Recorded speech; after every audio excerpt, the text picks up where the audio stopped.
घुसकर crime scene को बर्बाद कर रहे हैं, जो जिसका मन कर रहा है वो एविडेंस उठा रहा है।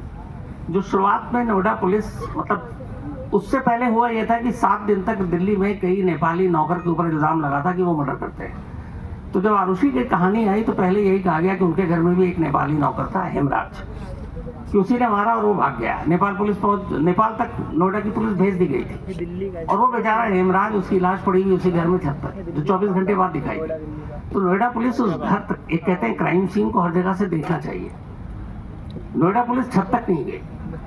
और जो भी उस केस का असर था वो उन्होंने किया।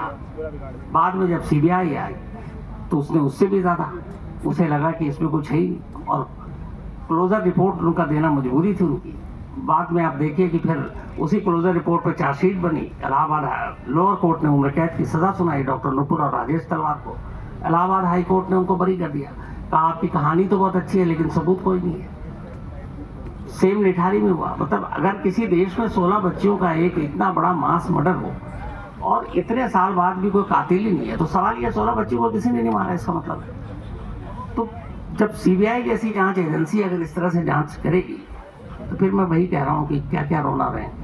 और ऐसा नहीं, आज की जो टेक्नोलॉजी है, मैं तो ये चैलेंज करता हूँ, आज कोई क्रिमिनल सिर्फ अपने घर से निकलकर 500 मीटर के दायरे में कोई क्राइम कर ले, बच नहीं सकता, क्योंकि उस 500 मीटर के दायरे में वो किसी न किसी सीसीटीवी कैमरे में कैद होगा। उसका मोबाइल जो है वो किसी न किसी टावर से कैच होगा, उसका लोकेशन क्राइम सीन पे उसकी मौजूदगी पता चल जाएगी।